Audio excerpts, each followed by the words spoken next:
네, 여러분 안녕하십니까? 기팔공 경영학 문제풀이 과정의 조여은입니다. 여러분들 오늘은요, 우리 생산 운영 관리 528번부터 한번 풀어볼게요. 여기서부터 이제 그 계산 문제가 쭉 나오거든요. 그래서 함께 좀 진행을 해보도록 하겠습니다. 자, 한번 해봅시다. 528번 문제. A 점퍼의 연간 자전거 판매 수량은 50대이고 이 말은 즉 연간 수요에 해당이 되겠죠. 자, 다시 528번 문제. 그렇죠? 자, 지금 말씀드린 요 내용은요. 연간 자전거 판매 수량이라는 건 일단 연간 수요, 디맨드를 말할 거고요. 한 번 주문할 때 소요되는 주문 비용은 10만 원이다. 자전거 한 대 구입 가격이 15만 원이고 재고 유지를 위해 매년 부담하는 비용이 대당 10,000원이다. 오케이, 여기서 주문 비용은 오더링 코스트가 될 거고요. 고정비 성격에. 그 다음에 재고 유지를 위해서 매년 부담하는 비용은 캐링 코스트, 변동비 성격의 캐링 코스트, 그렇죠. 재고 유지비가 되겠죠. 자, 이랬을 때 EOQ 구해라 라고 했고요. EOQ랑 최적 주문 횟수. 자, 한번 해봅시다. 이건 기본적으로 EOQ 공식 알면 다 풀 수 있죠. EOQ는 어떻게? 루트 뭡니까? C분의 EOD 이렇게 되죠. 자, 그러면 일단 EOQ 한번 구해봅시다. 일단 carrying cost가 얼마입니까? 어디죠? 재고 유지를 위해 매년 부담하는 비용이 대당 10,000원이다. 그럼 여기에 일단 10,000 원이 들어갈 거고요. 10,000 원. 그 다음에 ordering cost, 주문 비용이 얼마입니까? 10만 원. 그렇죠? 그럼 여기에 10만 원. 이렇게 될 거고요. 그 다음에 자전거 한 대 구입 가격은 의미가 없고, 그 다음에 연간 자전거 판매 수량이 디맨드가 되겠죠. 여기가 500대가 되겠네요. 그렇죠? 요거 구하는 문제겠네요. 일장 그렇죠? 그러면 EOQ 요거 이제 구해보면요. 어떻게 됩니까? 이렇게 되겠죠. 쭉 해보면 2 곱하기 10만 원 곱하기 500 요거에다가 1만 원 이렇게 하면 되잖아요. 그렇죠? 자, 그러면 한번 해봅시다. 여기 2랑 500이 곱하면 1000이죠. 그럼 여기 10,000이랑 하면 요만큼 사라지고 10을 다시 빼면 요렇게 되겠네요. 그렇죠? 그럼 얼마 나와요? 10,000 나오겠죠. 10,000은 뭡니까? 100의 제곱이니까 뭡니까? 일단 100대가 나오겠네요. EOQ는 100대. 우선 EOQ는 뭡니까? 100대가 나올 거고요. 한 번 주문할 때 100대씩 주문하니까 1년에 총 수요량이 500대니까 총 몇 번 해야 됩니까? 5회. 그래서 정답 몇 번? 정답은 3번이 되겠습니다. 어떻게 하는지 아시겠죠? 오케이. 자, 529번 들어가 보겠습니다. 529번. 제품 A의 연간 수요는 100만 개로 예측된다. 제품 A의 구입 단가가 1,000원이고 1회에 해당 주문 비용이 오더링 코스트가 2,500, 연간 재고 유지 비용이 200원일 때 이때 A의 경제적 주문량 EOQ로 산출한 연간 최적 주문 횟수. 이번에는 EOQ를 통해서 연간 최적 주문 횟수 구하라고 하는 거네. 그렇죠? 해봅시다. 뭐 쉽죠? 일단 EOQ를 먼저 구해야겠죠. 어떻게 해야 됩니까? C분의 EOD. 이렇게. 자, 그러면 한번 넣어볼까요? carrying cost가 얼마입니까? carrying cost가 200. 그렇죠? 여기가 200. 그 다음에 ordering cost 얼마입니까? 1회 해당 주문 비용이 2,500. 그렇죠? 연간 그 다음에 수요가 10,000개. 이렇게 되잖아요. 이거 계산하면 되겠죠. 자, 이제 계산 여러분들 직접 해보실 수 있겠죠. 자, 그러면 계산하면 얼마가 나오냐? 500개가 나옵니다. 500개가 나오니까 1년에 10,000개 수요니까 총 몇 번 주문해야 됩니까? 20번 해야겠죠. 정답 4번. 오케이. 자, 530번 들어가 보겠습니다. 이자율은 전년도 대비 9% 증가요. 9%포인트 증가해서 18%까지 올라갔다. 또한 주문 1회당 고정 주문 비용은 전년도 대비 2만 원 감소해서 4만 원으로 떨어졌다. 경제적 주문량은 전년도 대비 어떻게 변동하는가? 뭐 이건 역시나 공식을 활용하는 거겠네요. C분의 EOD. 자, 한번 봅시다. 우선 첫 번째 여러분들 이걸 캐치를 해야 돼요. 이자율은 전년도 대비 9%포인트 증가해서 18%까지 올랐다라고 했는데 이자율이 뭐랑 관련이 있냐면요. 저게 바로 변동비적 성격이 있습니다. 변동비적 성격. 그렇죠? 우리가 예를 들어서 창고를 임대한다라고 한번 해봅시다. 그럼 창고를 임대했을 때 당연히 저 이자율이 올라가면 우리 당연히 그 임대비도 올라가겠죠. 그렇죠? 그러니까 일단 우리가 이자율이 상승했다라는 건 carrying cost가 올라갔다라는 걸 알 수 있겠네요. 그렇죠? 그 다음에 또한 주문 1회당 고정 주문 비용이 전년도 대비 2만 원 감소했대요. 아, 그러면 저거는 오더링 코스트가 감소한 거네요. 그렇죠? 자, 봅시다. 분수의 특성상 분모가 커지면 전체값 어떻게 됩니까? 작아져요. 분자가 작아지면 전체값 어떻게 됩니까? 작아지죠. 아, 그럼 분모도 커지고 분자도 작아지니까 당연히 전체값은 어떻게 됩니까? 작아지겠죠. EOQ는 뭐다? 감소한다 라고 볼 수 있겠네요. 그렇죠? 오케이, 이렇게 보시면 되겠습니다. 자, 531번. 뭐 요건 사실 약간 제가 봤을 때는 상식적인 문제, 약간 그런 거에 좀 가까운 것 같긴 한데 그래도 한번 봅시다. 기업의 연구개발 활동에 대한 설명으로 옳지 않은 거, 자, 틀린 거 물었습니다. 볼게요. 기술을 조달하는 전략은 자체 연구개발, 그렇죠. 자기들이 스스로 개발하는 거, R&D. 그 다음에 기술 제휴, 그렇죠. 우리 기술이 강점과 다른 회사 기술의 강점을 함께 쉐어링하는 거, 기술 제휴. 마지막으로 아예 그 기술을 사는 것도 있겠죠. 오케이, 이런 방법이 있는 거 맞겠네요. 그렇죠? 자체 개발, 협력, 아예 사오는 거. 그렇죠? 두 번째, 시장 견인 혹은 수요 견인이라는 건 소비자의 요구가 기술 개발에 동인이 된다는 것이다. 그렇죠? 시장이 이끌어 간다라는 거잖아요. 그렇죠? 그럼 시장이 누굽니까? 소비자잖아요. 그럼 소비자가 이끌어 가는 거니까 소비자들의 요구가 뭡니까? 제품에 반영이 되어서, 그렇죠. 그게 제품으로 출시가 되는 거니까 이게 소비자의 요구가 기술의 동인, 기술 개발의 동기가 된다라는 거 볼 수 있겠네요. 그렇죠? 3번, 연구개발을 일반적으로 기초연구, 개발연구, 응용연구 순으로 수행된다. 자, 연구개발은 일반적으로 기초연구가 첫 번째고요. 두 번째 응용연구, 세 번째가 개발연구로 되어 있습니다. 여기 1등, 2등, 3등. 그러니까 여기 틀렸네요. 그렇죠? 정답은 몇 번? 3번이 되겠습니다. 4번에 기술 S커브라는 게 뭐냐면요. 그렇죠. 기술의 발전하는 과정을 도입기, 발전기, 성숙기, 쇠퇴기. 오케이, 맞네. 요렇게 간다라고 해서 요걸 S자 모양을 띈다는데 각인해서 S커브라고 이야기를 합니다. 오케이, 요것도 맞죠? 5번의 벤치마킹은 연구개발과 시행착오 과정에 투입되는 막대한 시간과 금전적 손실을 줄일 수 있겠죠. 그렇죠? 다른 회사가 잘 되고 있는 걸 말 그대로 어찌 보면 약간의 뭐 똑같은 말은 아닙니다만 최대한 이렇게 비슷하게 따라가는 거니까 뭐 카피까지는 아니지만 어쨌든 그렇게 가는 거죠. 그러면 굉장히 이런 부분에서는 장점을 얻을 수 있으나 항상 시장에서 리딩하는 기업은요, 결국 계속 벤치마킹만 해서는 결국 리딩하는 기업이 될 수는 없습니다. 그런 단점도 좀 있어요. 오케이, 맞네요. 정답은 3번. 오케이. 자, 532번 설비 배치에 대한 설명으로 옳은 거, 자, 맞는 거 물었습니다. 자, 한번 해볼게요. 1번. 같은 기능을 갖는 기계를 작업장에 모아 놓는 방식으로 모든 작업자가 유사한 작업을 수행하는 방식을 제품별 배치, 요건 약간 공정별 배치에 더 가깝겠죠? 공정별 배치. 2번에 반복적이고 연속적으로 제품을 생산하는 공정 형태. 대부분 이거 뭡니까? 이거 바로 소품종 대량 생산 체제에서 하는 거죠. 가공 혹은 조립에 필요한 기계를 일렬로 배치해서 모든 기계를 순차적으로 거치며 제품이 완성되는 건 공정별이 아니라 뭡니까? 제품별 배치가 되겠죠. 앞에서 이제 많이 했으니까 이런 거 바로바로 나와야 되겠죠. 3번, 제품별 배치와 공정별 배치 등을 혼합한 형태로 준비 시간과 대기 시간 단축에 장점이 있는 방식을 셀형 방식이라고 한다. 오케이, 정확하네요. 여러분들 제가 그런 이야기 많이 했죠. 그 다품종 소량 생산과 소품종 대량 생산의 그 장점들을 합쳐놓은 것들을 몇 가지 이야기했습니다. 그렇죠? 뭐 그것 중에 하나가 대표적으로 뭐 GT, 그룹 테크놀로지 뭐 이런 것들도 있었고요. 그렇죠? 그다음에 뭐 CIM 이런 것들, 컴퓨터 통합 생산 방식 이런 거, 이런 거. 셀형 제조 방식 이것도 역시나 이런 방식 중에 하나라고 볼 수 있으면 되겠습니다. 그렇죠?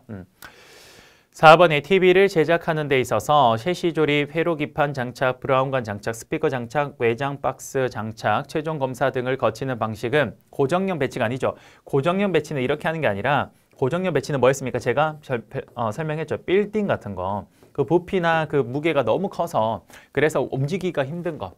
그런 걸 고정형 배치의 형식으로 설비를 배치하는 거죠.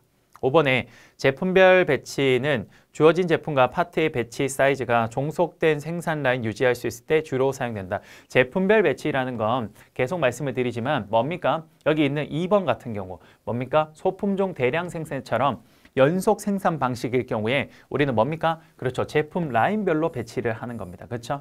그래서 정답은 3번이 옳은 게 되겠네요. 그렇죠? 나머지는 다 틀렸네요.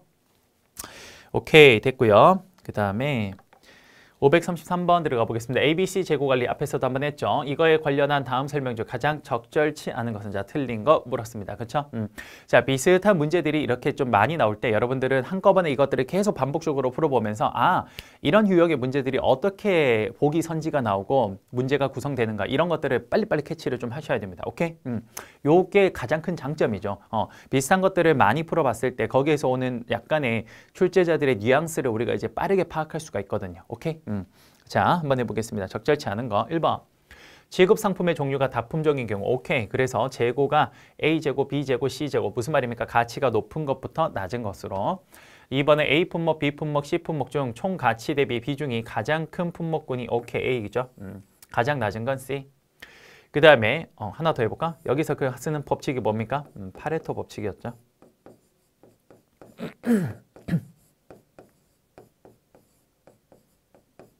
요렇게. 자, 3번에 A, B, C 품목 중 C 품목의 주문 주기가 가장 어떻습니까? 길죠? 앞에서도 한번 했죠. 왜? 그냥 재고 자체의 가치가 그렇게 크지 않다 보니까 그냥 덤핑으로 많이 사서 그래서 한꺼번에 많이 쟁여놓는 거죠. 정답은 틀린 거니까 3번 되겠네요. 4번 C 품목군은 정기 주문 시스템인 P시스템 주문력이 그렇죠. 정기적으로 다 떨어졌을 때 한 번씩 쓰는. 그 다음에 ABC 재고관리 목적과 개념상 3개 이상의 품목도 충분히 가능하겠죠. 꼭 3개만 아닙니다. 그렇죠? 4개, 5개도 가능합니다. 그렇죠? 정답은 3번이 되겠습니다. 자, 계속해서 우리 이제 관리 출제 예상 문제도 좀 들어가 볼게요. 자, 해봅시다. 534번 MRP 시스템의 3대 입력 자료 중 하나로 최종 제품으로부터 시작해서 각 상위 품목을 한 단위 생산하는 데 필요한 자재명과 소요량을 보여주는 것. 이거 뭡니까? 자재명세서죠. 정답 5번인데요. 자, 이렇게 해서 끝내는 게 아니라 이거 한번 합시다. 뭐 나온 김에 한번 정리 좀 하죠. 그냥 여러분들 다 알고 있을 것 같긴 한데 우리가 MRP 3대 요소가 있습니다. MRP의 전제 요소라고 돼요. MRP가 구성되기 위한 3대 요소, 전제 요소가 있는데요. 그 세 가지가 여러분 이거 암기 좀 합시다. 자주 나와서 1, 2, 3. 자, 첫 번째 뭐가 있냐면요. 첫 번째 대일정 계획.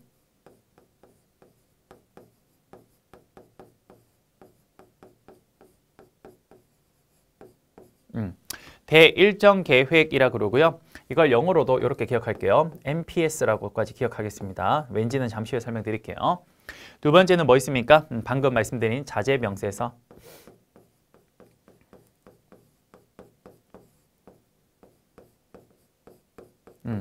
이거는 영어로 BOM. 이렇게. 자, 그 다음에 마지막 세 번째가 재고 기록처리입니다. 재고 기록처.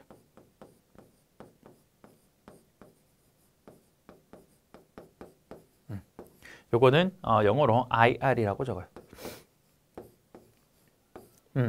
요 세 가지가 MRP 3대 요소인데요. 자, 봅시다. 대일정 계획은 MPS라고 불리는데요. 사실 지금 요 내용은 지금 여기에서는 주 일정 계획이라고 적혀 있어요. 그래서 여기 보면 MPS가 있죠. 그래요. 요 대일정 계획을 다른 말로 주 일정 계획이라고도 하고요. 그 다음에 두 번째 자재 명세서, 세 번째 재고 기록 처리 있습니다. 각각 어떤 건지 가볍게만 좀 볼게요.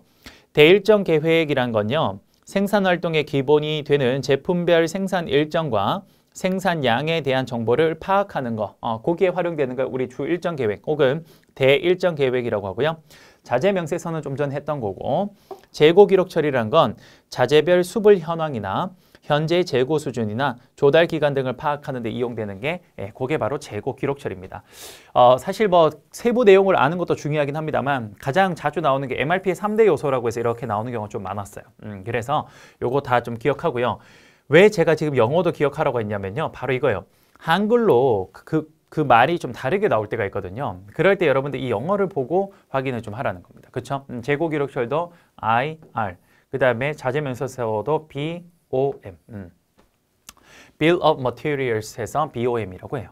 이렇게 오케이, 이렇게 정리 한번 합시다. 535번 보겠습니다. 최종 제품 A의 자재 명세서 BOM은 다음 그림과 같다. A를 100단위 생산하는 데 소요되는 부품 E 양은 얼마입니까? 라고 했습니다. 자, 이거 종속 수요품 MRP의 그 계산 문제로 자주 나오는 건데요. 자, 여러분들 보시면 이게 뭐냐면요.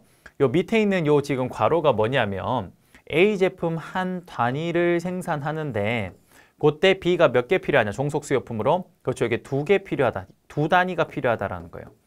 그럼 C는 몇 개? 한 단위 필요하다라는 걸 의미하는 겁니다. 됐습니까? 요걸 말해요. 그 다음에 다시 A 단위가 한 단위 필요할 때 B가 2단위 필요하고 그럼 E가 여기 4 적혀 있는 거 뭐냐? 그럼 뭐예요? 당연히 그렇죠. 이건 8단위가 필요하다라는 거예요. 오케이? 그러면 여기서 이제 이걸 알면 이 내용을 해석할 수만 있으면 문제는 그렇게 어렵진 않죠. 자, 한번 봅시다. 한번 볼게요.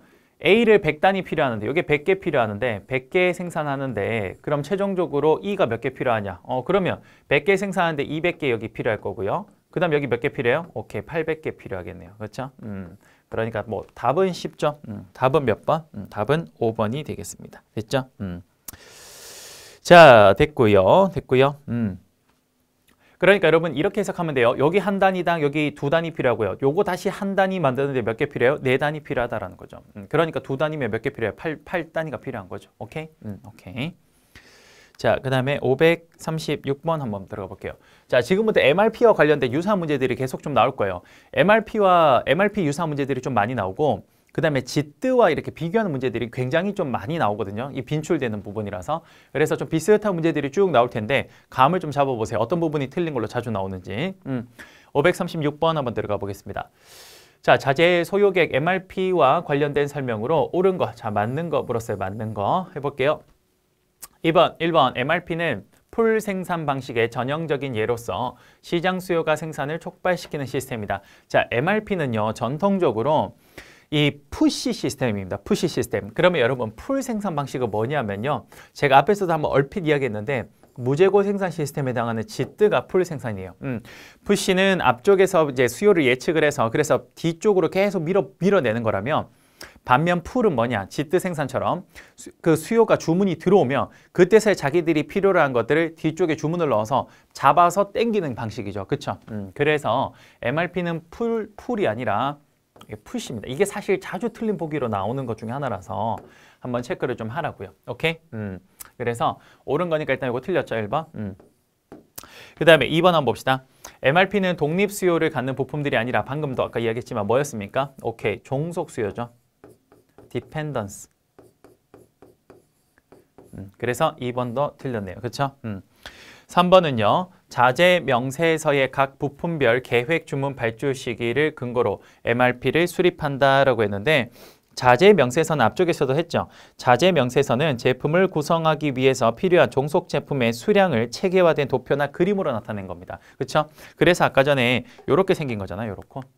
요거. 얼만큼 필요한지 이걸 알려주는 거지 거기에 주문 발주 시기 이런 걸 가지고 나오진 않죠. 그래서 이것도 틀렸죠. 자, 그 다음에 4번 한번 봅시다. 대생산 일정 계획 이거 뭡니까? 그렇죠. 아까 말씀드린 MPS.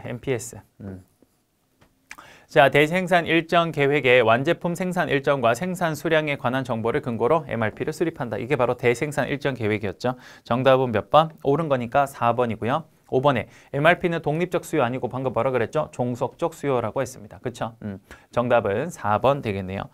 됐어요. 자, 계속 이런 문제 나오니까 쭉 한번 풀어봅시다. 연달아서 한 3개 정도 쭉 나올 거예요. 한번 봅시다.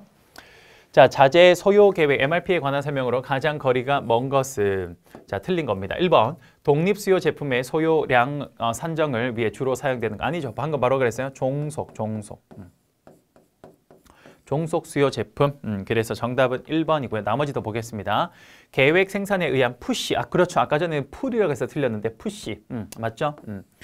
자재 명세서를 필요. 그렇죠. BOM 필요하고요. 그 다음 또 뭐 있었습니까? 아까 전에 대일정 계획 MPS와 그 다음 또 뭡니까? 재고 관리 기록철 IR이 있었죠. 이러고 4번에 MRP의 운영에는 전시한 시스템이 중요하다. 그렇죠. 아무래도 종속 수요 제품이다 보니까 5번에 기준 생산 계획 MPS는 전제되어 있다. 오케이, MPS 필요하죠. 3가지 요소 중에 하나니까. 이렇게 나온다고 이렇게. 됐어요? 자, 또 해볼게요. 538번 계속 나올 겁니다. 자, 538번 한번 볼게요. MRP 시스템에 대한 다음 설명 중에서 가장 적절하지 않은 것은 자, 틀린 거 물었습니다. 틀린 거. 자, 보도록 할게요. 1번. 독립적 수요를 갖는 품목의 재고 및 생산 계획과 관련된 컴퓨터 기반의 정보 시스템이다. 바로 틀렸네. 일단 뭡니까? 종속 수요 제품이에요. 그렇죠? 종속 수요 제품. 그다음 여기는 지금 이게 답은 일단 1번인데 이게 중요한 게 아니라 여기서 여러분 좀 함께 보고 싶은 게 좀 있어요. 자, 그다음 볼게요. 이번에 주 보고서로 계획된 주문 일정, 계획된 주문 변경 등에 대한 보고서가 포함된다. 오케이. 그다음 3번에 주요 입력 자료서 했네. MPS, BOM 이런 식으로 나올 수도 있다고요. 오케이? 네, 그래서 이거 기억하셔야 돼요. 이것도 맞죠? 그 다음에 4번 이거네요. 이거 한번 봅시다. 이것 때문에 여기 문제 넣어놓은 건데 운영 체계로는 재생형 MRP의 순 변화 MRP 시스템이 있다. 자, 한번 정리 좀 합시다. MRP 시스템 자료 입력이라 그래서 두 가지가 있습니다. MRP 시스템 자료 입력. 거의 두 가지가 있는데요. 자, 이거 정리 좀 할게요. 첫 번째 뭐냐면요. 재생 시스템.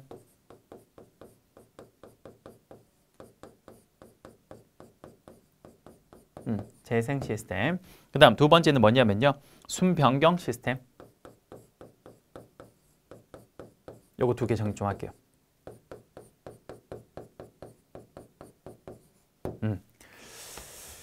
여기 있죠. 재생형 MRP. 그 다음에 뭐죠? 순 변화 MRP 시스템. 이거. 요 두 가지예요. 요거 이렇게 좀 정리를 하고 한번 잠깐만 설명할게요. 재생 시스템이란 건 MRP에서 MRP 시스템으로서의 자료 입력에 재생 시스템은 뭐냐면요. 이거예요.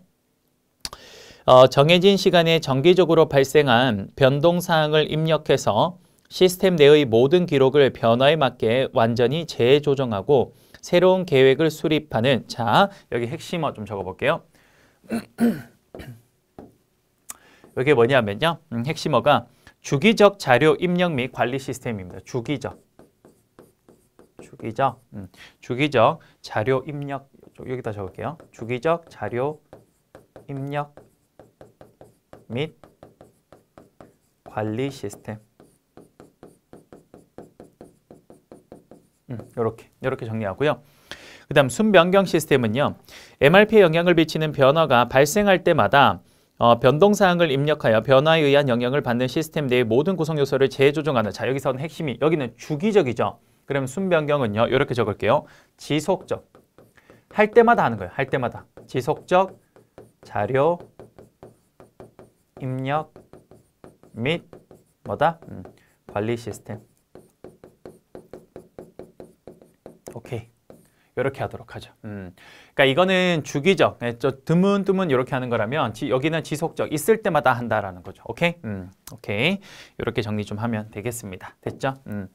자, 마지막 MRP는 MRP2. 그렇죠. MRP가 MRP2로 이렇게 뭡니까? 발전했다가 나중에는 전사적 자원관리에 해당되는 ERP로도 발전을 했죠.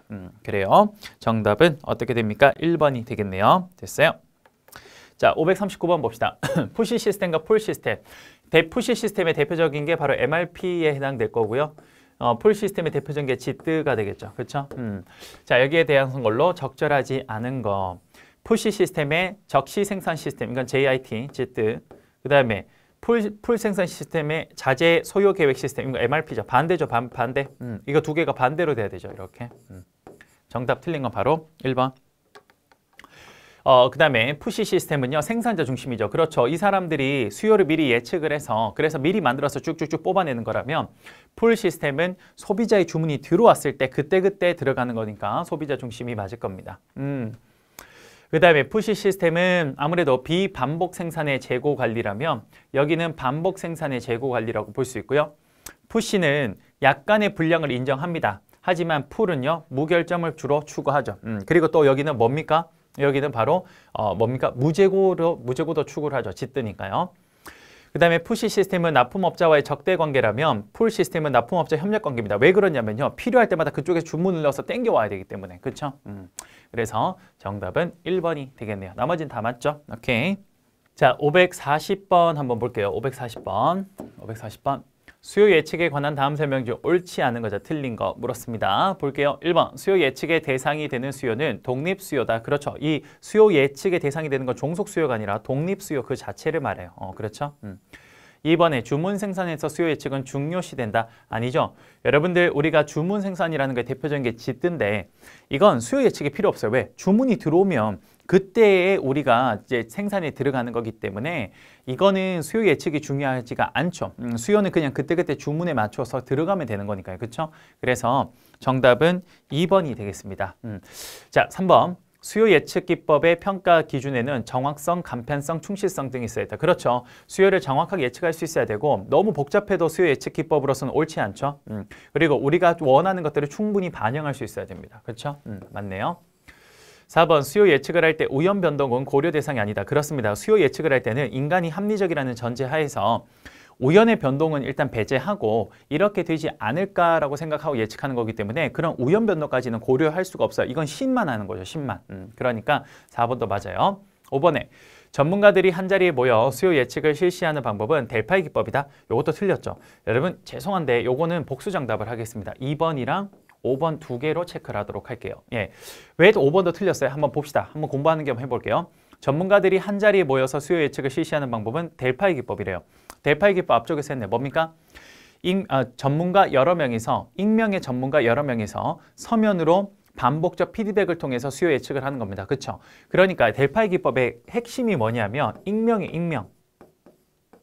익명인데 누가 지금 섭외가 됐는지 몰라야 돼요. 근데 전문가들이 한자리에 모이면 어떻게 됩니까? 그렇죠. 이건 바로 익명이 안 되는 거죠. 그렇죠?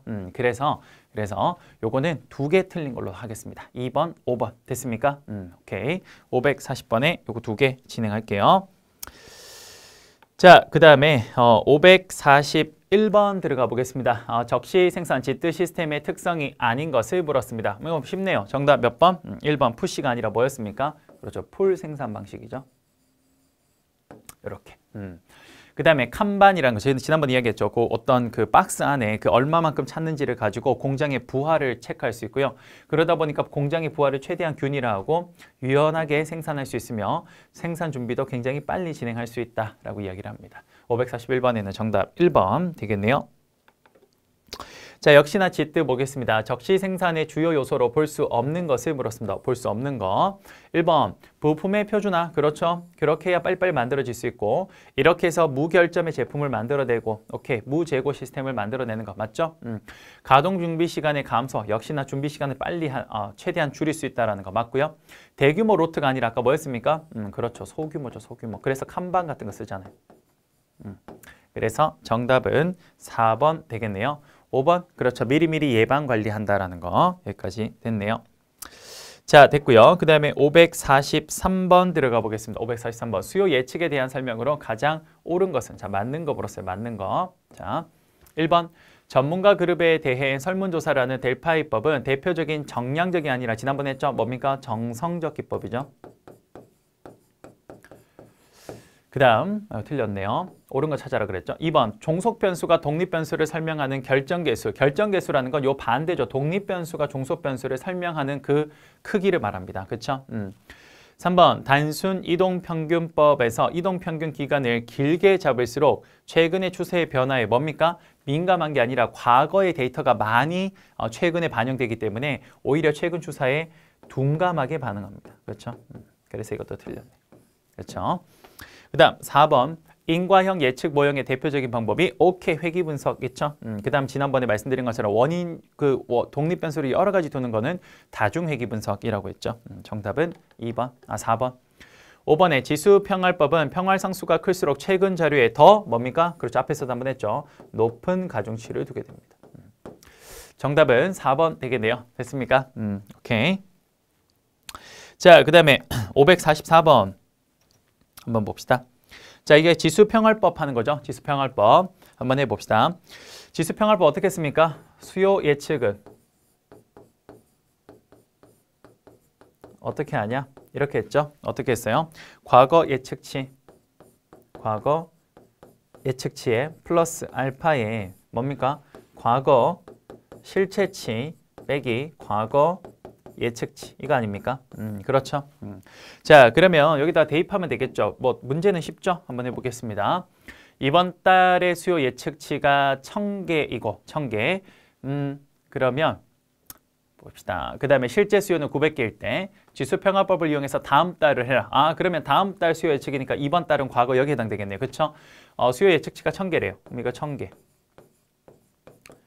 그 다음에 여기 실제가 몇 개였습니까? 900개. 그 다음에 과거 예측치도 1000개. 그 다음에 지수 평활상수 얼마 줬어요? 0.1. 이거 하면 되겠네요. 그렇죠? 여러분들 이거 하면 얼마예요? 마이너스 100개죠. 마이너스 100 곱하기 0.1하면 얼마예요? 마이너스 얼마입니까? 10이 되겠네요. 그럼 1000 빼기 10이니까 얼마가 됩니까? 정답은 1번 990개가 되겠네요. 됐습니까? 자, 여러분들 수고 많으셨고요. 이번 시간은 우선 여기에서 마무리하도록 하겠습니다. 여러분 감사합니다.